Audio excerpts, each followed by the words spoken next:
Today, I'm going to talk about neuronal variability and spatial temporal dynamics in cortical network models. Okay, it's well known that the spiking activity of cortical neurons is highly variable. Here shows you an example of single neuron recording from visual cortex. You can see that even though the trial average response of the neuron can be highly selective to the moving direction of the drifting gratings, however, there's a huge error bar around the mean. And typically when presented with the same stimulus, the spectrum patterns from the neuron can be very different from trial to trial. And the randomness of this spectrum variability is similar to a Poisson process. Large variability can also be seen from population recordings. Here shows you an example of simultaneously recorded neurons from auditory cortex using multi-electrode array. And you can see that the activity of the neurons are not independent from each other. So we can see that the neurons show coordinated activity over time. And sometimes they fire together and then go to silence together. And this global fluctuation of activity also persists even in the presence of a sensory stimulus, in this case, a tone. And this degree of fluctuation also varies from trial to trial. So for some trial, for example, in the first trial, the neural activity is more synchronized, where in other trials, it can be more asynchronous. And interestingly, many groups have found that the correlation level can be strongly modulated by many cognitive factors, so such as attention, task engagement, and training. So typically, when the animal was more engaged in the task or was more alert, then the average correlation level of the spiking activity was lower. So it shows that correlation level is a good indicator of the cognitive states of the animal, and it is also suggests that it can strongly impact the information processing in the cortex. So since correlated variability has very important consequences on neural coding, it's important to understand what is the circuit mechanisms that shape the structure of correlations. On the other hand, it has also long been shown that cortex exhibits very rich spatial temporal activity.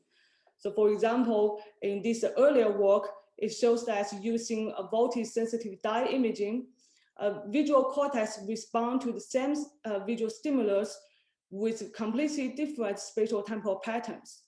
So for example, in one trial, it can show a pattern like this one, very strong response, while the other trial show completely different patterns. So this again shows that even on the more mesoscopic level, visual cortex does not faithfully respond to visual stimulus on a trial-to-trial basis. More recently, it has also been showing that wave activity also occurs in visual cortex in awake and behaving monkeys. So here shows you two examples of the wave activity found in the MT area. So you can see that the wave can be initiated at some time point and then propagates across the whole visual area. And this initiation and the pattern, the direction of propagation also seems quite random and can vary from trial to trial. So together, these results suggest that these coherent spatial temporal patterns can be a large source of the correlated variability observed in the spiking data. So in today's talk, I'm going to talk about the connections between the correlated variability and the spatial temporal dynamics. The talk has two parts. So in the first part, I will talk about our recent work modeling for attentional modulation on correlated variability. This was done when I was a postdoc with Brainstorm, and was also in collaboration with experimentalist Martin Cohen. In the second part, I will talk about spatial temporal dynamics in neural field models. And this work was led by postdoc Noga Moshe and was in collaboration with Bud Ermentrout. Okay, so let's start with the first part. So in this part, we're interested in attentional modulation of trial-to-trial variability. In this spatial attention experiment, the monkey was cued to pay attention to either left or right location and was asked to detect a change in the direction, in the orientation of the presented Gabor images. Meanwhile, Martin recorded from the vivo visual area using multi-electrode array and compared the neurons' responses when their receptive field was attended to versus not attended to. Firstly, she showed that surely the monkey performed much better when the change occurred at the attended location. So here you can see the threshold of detecting a change was much lower in the attended condition. And then she measured the average spike count correlations of the population response during the presentations of the same Gabor image. And she found that attention largely reduces the average spike count correlations when the neurons' receptive field was attended to. And interestingly, she also showed that the average correlation level is closely related to the animal's performance on the session across sessions. So in this recent work from the Cohen lab, they showed that in the sessions where the population activity had a lower spike count correlations, the animal also performed much better, so has a larger D prime value. So this shows that the correlation can strongly suggest that the correlation level can impact the information processing in the visual cortex. So most of the previous work focused on the average spike count correlations. However, we can further look at the structure of the spike count covariance matrix. So to do that, we use a factor analysis as a dimensionality reduction method to look at the dimensional structure of the population activity. So factor analysis decomposes this spike count covariance matrix into a shared covariance component, which is a low rank matrix, and the independence variance component, which is a diagonal matrix. And then we look at the eigenvalues of this shared covariance matrix, which would represent the shared variance along each dimension. So we first applied the factor analysis on the population activity during the unattended condition. And we found that the shared variability is very low dimensional in the unattended states. So the first mode has much larger shared variance compared to the other modes.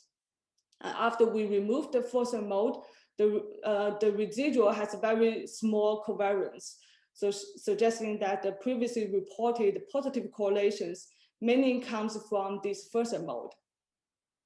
And we also found that the elements of the first eigenvectors are mostly of the same sign. So this means that the first mode modulates the whole population in the same direction. So suggesting it's a global fluctuation along this first mode. We then apply the same analysis on the population activity in the attended condition. We found that attention mainly modulates this, mainly quenches this first mode and does not really affect the other modes. And after we subtracted the first mode, there's no difference in the average covariance in the residual. And this low dimensional structure of shared variability has also been shown by other groups and also in population recording from different cortical areas. So it suggests that this can be the low dimensional structure is a common property of cortical responses. So for this project, we have the two modeling goals. So first, we want to develop a recurrent network model that can internally generate low-dimensional shared variability. And then next, we want to find mechanisms for attention to modulate the low-dimensional shared variability. Okay, so we use recurrence networks of excitatory and inhibitory spiking neuron models. So previous work have already shown that when the recurrent connections are strong, then the neuron can receive large excitatory current, which is then balanced with the negative inhibitory currents. And then in this regime, then each neuron the total current to each neuron can have a small mean, but large variance. And this is the classic binary networks first proposed by Berusevich and Soplinsky in 1996.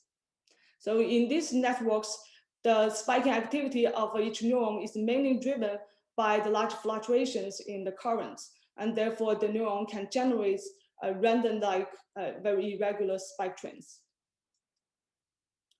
So binary networks have been very successful at capturing the variability in single neuron spiking.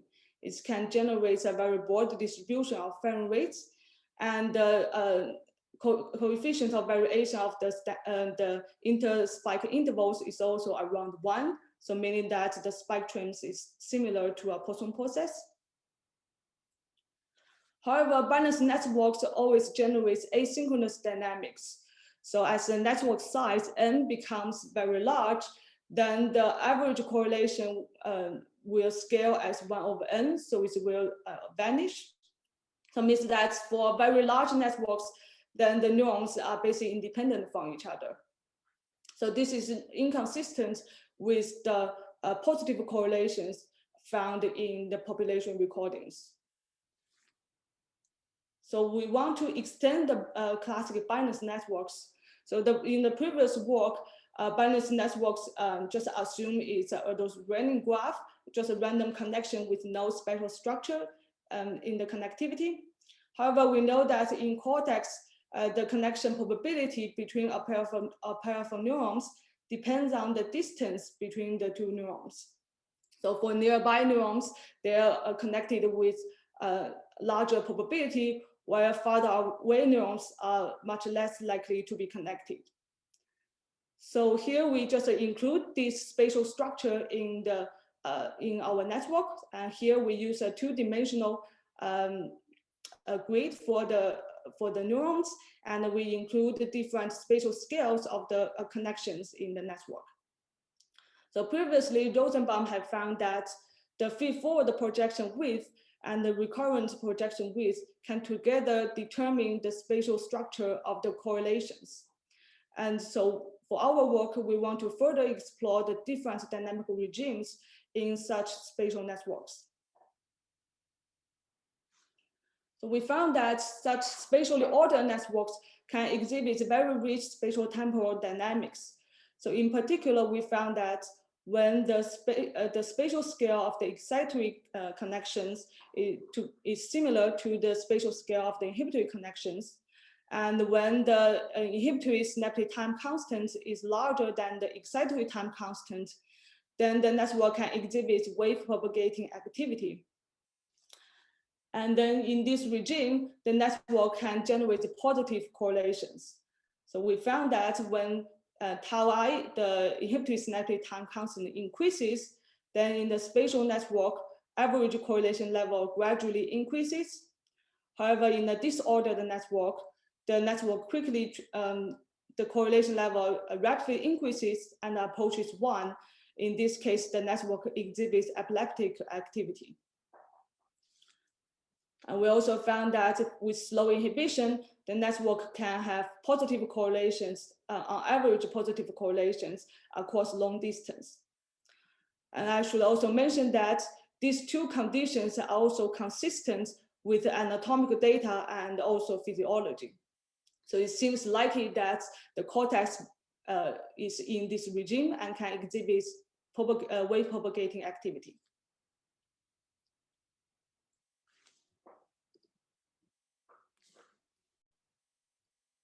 Okay, And then next, so we found that in this regime, the network can generate positive correlations. And next, we want to also look at the dimensional structure of the population activity in the model. And we found that the model also generates such low dimensional variability as we saw in the V4 data. So we found that the first mode pops out. It has much larger shared variance compared to the rest of the mode. And after we subtracted the first mode, the residual covariance is also very small. So seems that in this regime, we found that the network can replicate the positive correlation as well as a low dimensional structure of shared variability we observed in the V4 data.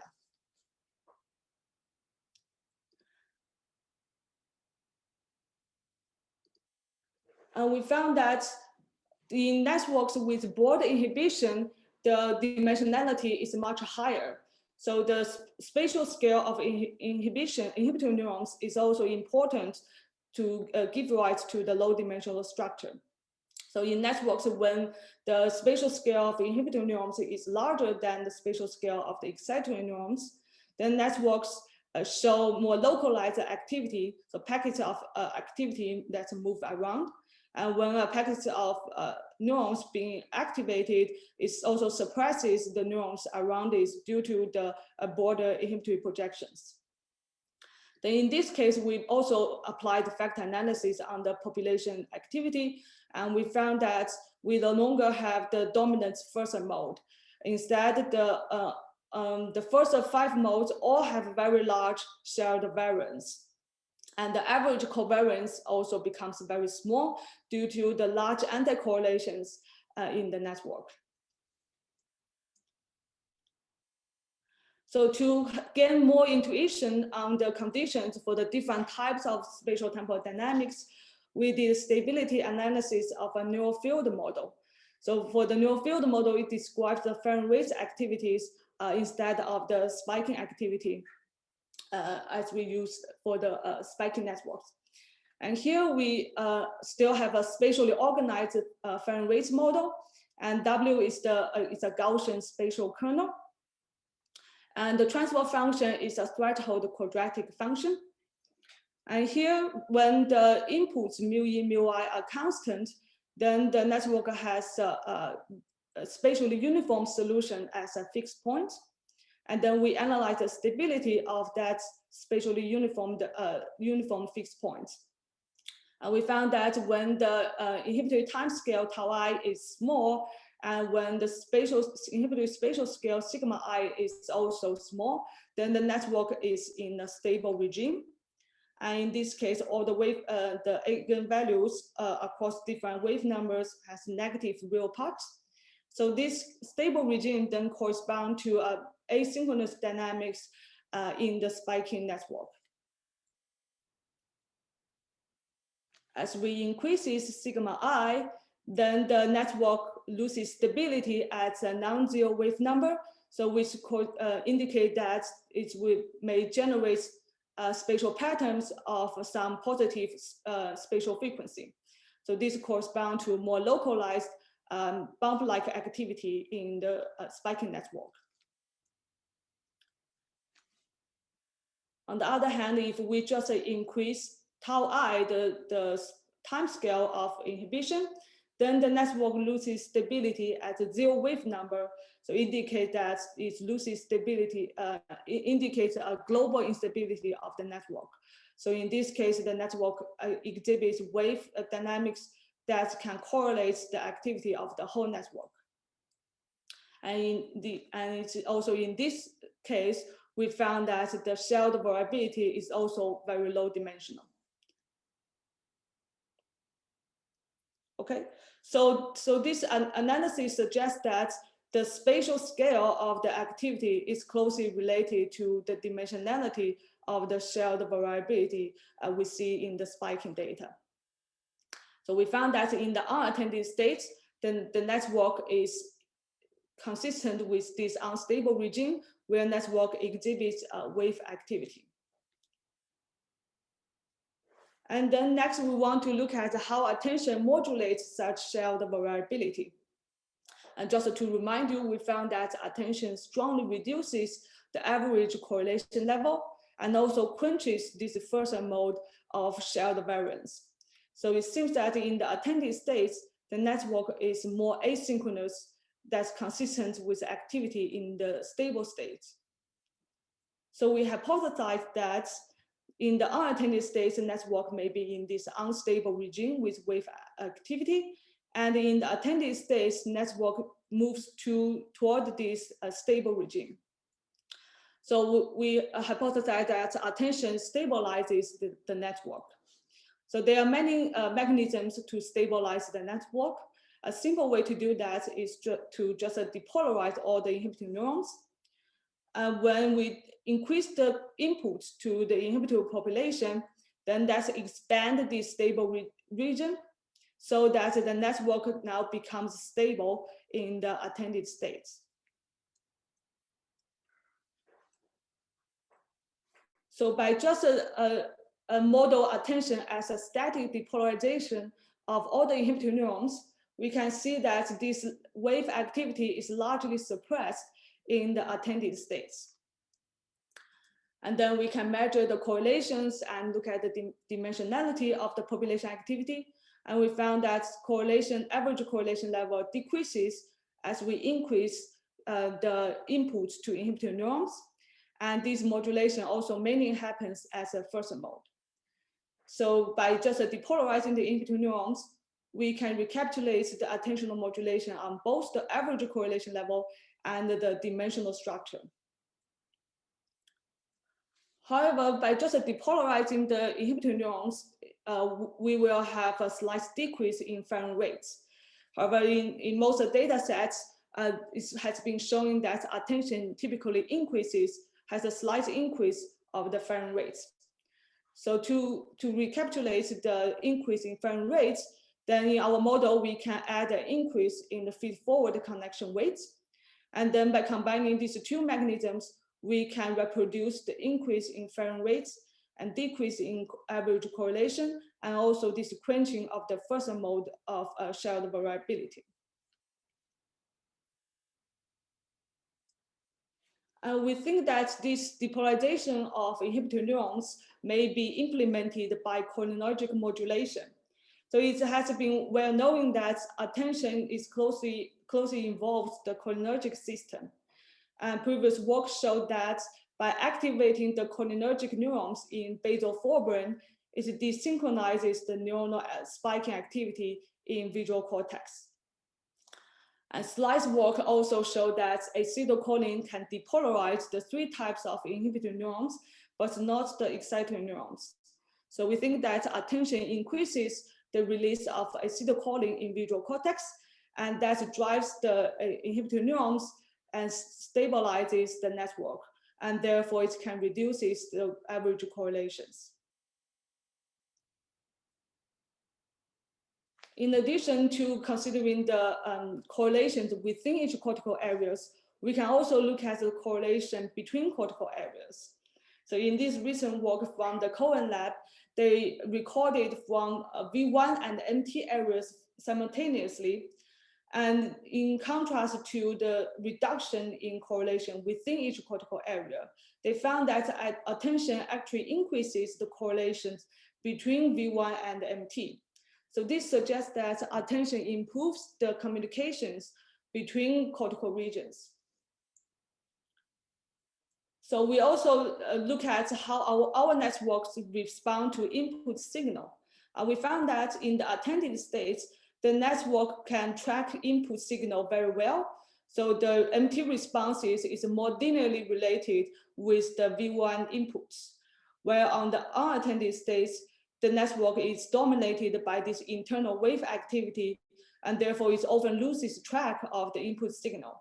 So the MT response is less correlated with the V1 inputs.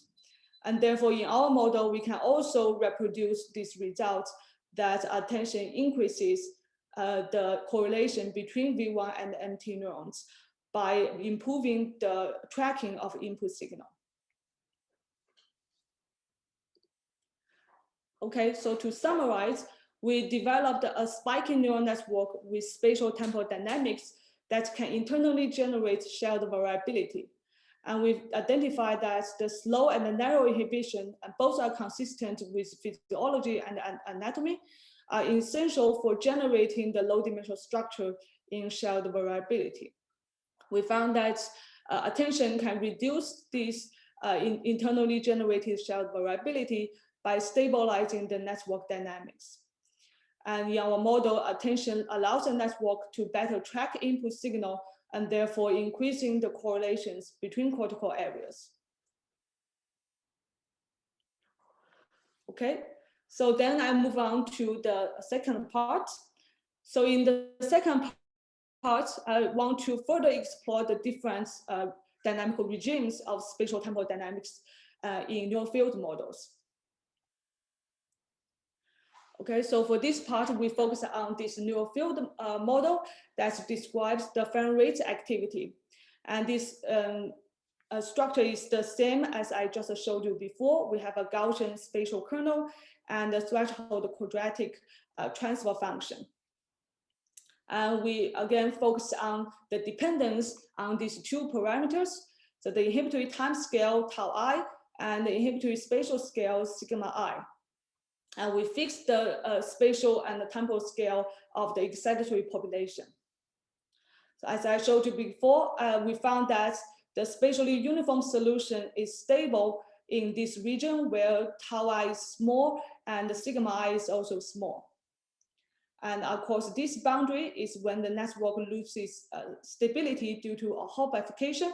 So it means it loses stability at a zero wave number, where of course the other boundary is loses stability as a non-zero wave number, suggesting an emergence of spatial patterns.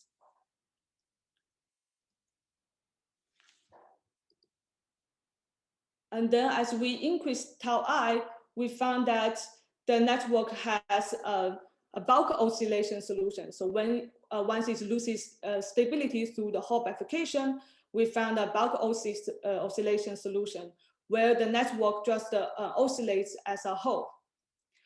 And we found, we then analyzed the stability of this bulk oscillation solution using flow case theory. And we found that as sigma I increases, this bulk oscillation solution loses stability through a period doubling bifurcation. Then when it's close to the stability boundary, and we found alternating bound solutions. So here is an example of the network activity over time. And you can see there are just two bumps alternates at these two locations. And so here it's still very regular shaped activity, and it's periodic. And then as we further increase sigma I, we found that the network no longer have a very regular and periodic solution. Instead, it can exhibit very irregular activity, and seems like some activity can also propagate across the network. So in general, we don't see any structure in the activity, and such irregular activity can also persist for a long time. So we thought that maybe this is a chaotic solution in the network. So to confirm this is chaotic, we then computed the maximum Lyapunov exponent of the solution. And we found that indeed there is a region where the network has chaotic solutions. And so this is when where the maximum Lyapunov exponent is positive. So this is the yellow region here.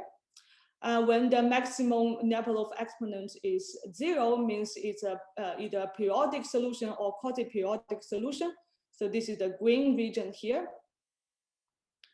So when the solution is chaotic, that means that it's very sensitive to any perturbations. So this can also be a large source of variability in the rate activity. And in particular, I want to point out that we found this chaotic region to also be around the region where sigma I is close to sigma E. So that's also the condition we found, we know from anatomy, that at least in sensory cortex, it has been found that the excitatory projections has a very similar spatial scale as inhibitory projections. So it seems plausible that the cortex is in this narrow region. Okay, and I also want to note that we didn't find such chaotic solution in a one-dimensional system. And so that suggests that this two-dimensional geometry is also important for generating chaos. Okay, so then next we want to measure the statistics of these chaotic solutions. So here I showed you 3 examples of chaotic solutions. First, we measure the power spectrum of a single neuron activity. We can see that the power spectrum has a broad band, which with a peak around 20 Hertz. So the network has oscillations in the average activity. However, it's not periodic. And then we also measure the spatial correlations in the network for different displacements in the x-axis and the y-axis. And we found that the correlation structure is also very isotropic. And the spatial scale of the correlation function depends on the parameters. So for this example with larger tau I, the network also has larger spatial scale of the correlations. And then next, we also measure the dimensionality of the covariance. So for this, we just compute the eigenvalues of the covariance matrix. And we found that the dimension is also very low. A single dominance mode, it's typically just about 20 modes that have very large eigenvalues. And then we measure the dimensionality as the number of modes we need to account for 95% of the covariance. And we can see that the dimension saturates as we increase the number of neurons we sample to compute the covariance. So this also shows that the dimensionality is also quite low compared to the number of neurons we sample. And then next, we want to also look at the network response when we drive it with correlated input noise. So in this case, we are modeling the case when the upstream area already have correlated activity, and we want to see how does the downstream area how does the internal dynamics of the downstream area interact with the correlated inputs. And here shows you just one example. So this network has traveling wave solution when there's no noise. And we can see that with weak noise, the network can still maintain this general shape of a traveling wave. So the shape of the wavefront is more or less maintained, and we just see some noise on top of it. However, when the noise becomes larger, then the network cannot maintain this wavefront and becomes just to show very irregular activity, similar to the chaotic solution we saw before. So then we want to compute the Lyapunov exponents of these solutions when the network receives correlated input. And we found that correlation largely expand this chaotic region. So we can see that now with correlated input, instead of a very narrow band of the chaotic region, now lots of regions becomes chaotic. So it suggests that if we consider this downstream area already receives correlated inputs, then it becomes very likely to be in this chaotic region, and it exhibits very irregular dynamics.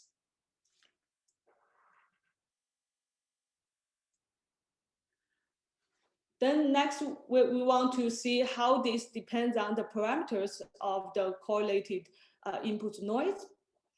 For that, we look at these 2 parameters, sigma n, which is the standard deviation of the input noise, and C is the correlation. So we can look at a few examples. So first, we look at the example when we have traveling wave solution without noise. And we measure the maximum Lyapunov exponent for different sigma n and different C. We found that as we increase either sigma n or either the correlation C, the network transitions from traveling wave solution to a chaotic solution. So in this region, it's all positive Lyapunov exponents. And interesting, we found that this transition mainly depends on the amplitude of these correlated components. So we can plot the maximum Lyapunov exponent as a function of this quantity sigma n times square root c, which is just the amplitude of this correlated component. And we saw that this has a very tight relationship with the amplitude of the correlated components, where it's basically very insensitive to the independent components. So we see that for this case, for traveling wave solution, it basically shows a very rapid transition from the periodic solution to a chaotic solution. We also found similar trends for the different parameter regime. So for example, for the alternating bump solution, we also see that the maximum Lyapunov exponents mainly just depends on these correlated components and then relatively insensitive to the independent noise. For the alternating stripes, also we see a very sharp transition. And there's a small difference in the bulk oscillation solution. So for bulk oscillation solution, we found that with small noise, the correlated noise can actually synchronize this, synchronize the network activity. So the Lyapunov exponent actually becomes negative for a small range of the sigma n times square root c. So it means that the network becomes an attractive state. However, as we further increase this correlated component, the network again becomes chaotic. So this shows that the correlated inputs actually induces noise in a large range of this parameter regime. And then lastly, I want to also compare our results with the chaos found in random recurrence networks. So in these types of networks, each neuron is a raised unit, and the connection weights are drawn from a Gaussian distribution. So it has been shown in this seminal work that in such random recurrence networks, it can transition to chaos as the variance of the connection weight increases. And it's also more recently had been found that in this chaotic regime, the networks show very high capacity to be trained to reproduce various target functions. So it has since generated a lot of interest in studying how to train such recurrence networks to do different computational tasks, as well as to explain experimental data. So it will be interesting to see if the spatial temporal chaos we found in the spatial networks can also be utilized for training. And in these random networks, the chaotic activity is asynchronous and high dimensional, as in the sense that the dimensionality increases with the number of neurons in the network. So this is also different from the chaotic activity we saw in the spatial networks. We found the chaotic activity is correlated over space, and it's also very low dimensional. Moreover, it has been shown that the chaotic activity in the random recurrence networks is suppressed by independent noisy input. However, we found that the chaos in the spatial network is relatively insensitive to independent noise, and the correlated noise can actually induce chaos. Okay, so to summarize this part, we found that spatial networks exhibit chaotic spatial temporal dynamics with slow inhibition and spatially balanced excitation and inhibition. We found that the chaotic dynamics generates variability that is locally correlated and low dimensional. And we further found that correlated noise expands the chaotic region. Okay, so to wrap up, I showed you two parts of the results. So in the first part, we found that spiking neural networks can generate irregular wave activity that creates positive correlations and a low dimensional structure in the shared variability. And we found that attention can reduce such correlation by stabilizing the network. And in the second part, I showed you that we found chaotic activity in the spatial networks. And these chaotic solutions can also be a source of variability in the population activity.